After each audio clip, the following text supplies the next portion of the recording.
नमस्कार, आप देख रहे हैं पॉलिटिकल पंचायत। मैं हूं आपके साथ श्वेता चौहान। आज बात करते हैं मनरेगा पर, जिसे लेकर सभी के मन में बहुत सारी बातें हैं, क्योंकि विकसित भारत 2047 के विजन को सेंटर में रखते हुए सरकार ने मनरेगा का नाम बदला। इस नाम के साथ साथ थोड़ा बहुत काम भी बदला।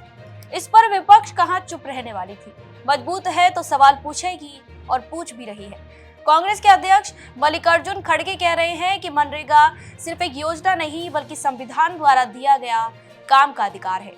वहीं राहुल गांधी भी सरकार पर जोरदार कटाक्ष करते नजर आ रहे हैं। नाम बदलने को लेकर वे बोले कि यह फैसला सीधे पीएमओ से लिया गया है।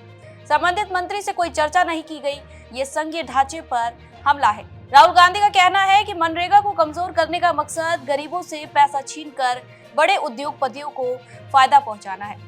उन्होंने कहा कि इस फैसले से आदिवासी, दलित, ओबीसी, अल्पसंख्यक और गरीब सामान्य वर्ग को भारी नुकसान होगा, जबकि इसका पूरा फायदा अरबपतियों को मिलेगा।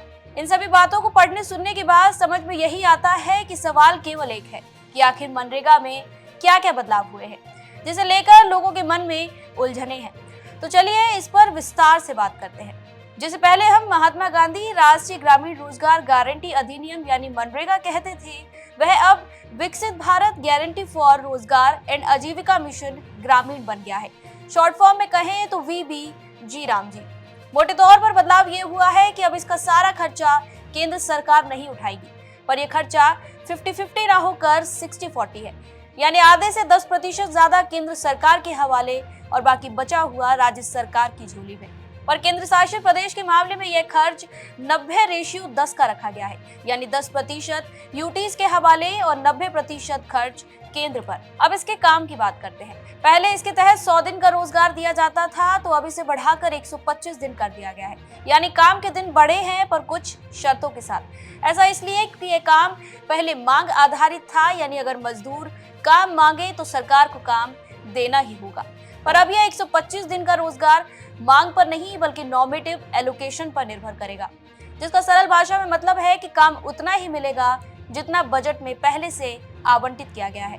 तीसरा बड़ा बदलाव ये हुआ है कि जो मनरेगा पहले ओपन एंडेड थी, अब इस पर लिमिट लगा दी गई है, यानी अगर सूखा पड़ा और मांग बढ़ी तो केंद्र को कानूनी रूप से एक्स्ट्रा पैसा जारी करना पड़ता था। लेकिन अब केंद्र की तरफ से ये लिमिट लगा दी गई है और अगर किसी कारणवश जितना पैसा बजट में आवंटित है उससे अधिक मांग बढ़ती है तो सारा खर्च राज्य सरकार देगी। वहीं मजदूरों को साल भर काम नहीं मिलेगा। नए कानून में अनिवार्य छुट्टी का प्रावधान है। कटाई और बुवाई के पीक सीजन के दौरान 60 दिनों का मैंडेटरी ब्रेक लागू किया गया है। इसके अलावा चौथा सबसे बड़ा बदलाव VBG रामजी अधिनियम का सेंट्रलाइज होना है, क्योंकि पहले मनरेगा में ग्राम सभा सुप्रीम थी। गांव के लोग तय करते थे कि उन्हें तालाब चाहिए या सड़क, पर अब ग्राम पंचायतें जो योजना बनाएंगी उसे विकसित भारत राष्ट्रीय ग्रामीण अब संरचना स्टैक के हिसाब से होना होगा।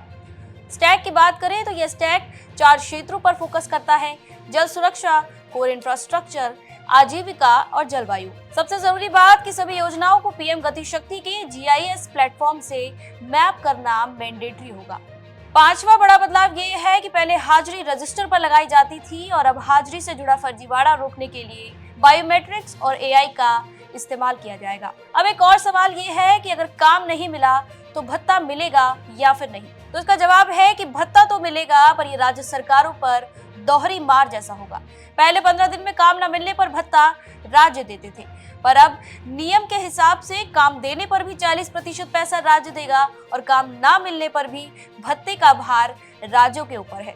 अब फिर से लौटते हैं विपक्ष के इस अधिनियम को लेकर किए जा रहे विरोध पर। तो कांग्रेस इसे संघीय ढांचे पर हमला बता रही है।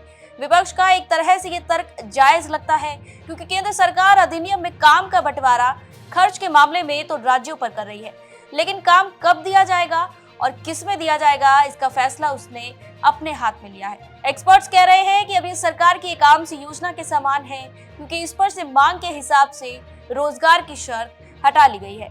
ऐसे में सवाल नाम बदलने का नहीं है, सवाल ये है कि क्या मनरेगा अब भी गरीबों के हाथ में काम की कानूनी गारंटी है, या फिर यह भी बाकी योजनाओं की तरह सरकार की मर्जी पर चलने वाली एक स्कीम बनती जा रही है। आपकी मनरेगा में बदलावों को लेकर क्या राय है, हमें कमेंट सेक्शन में जरूर बताएं। आप देख रहे थे पॉलिटिकल पंचायत।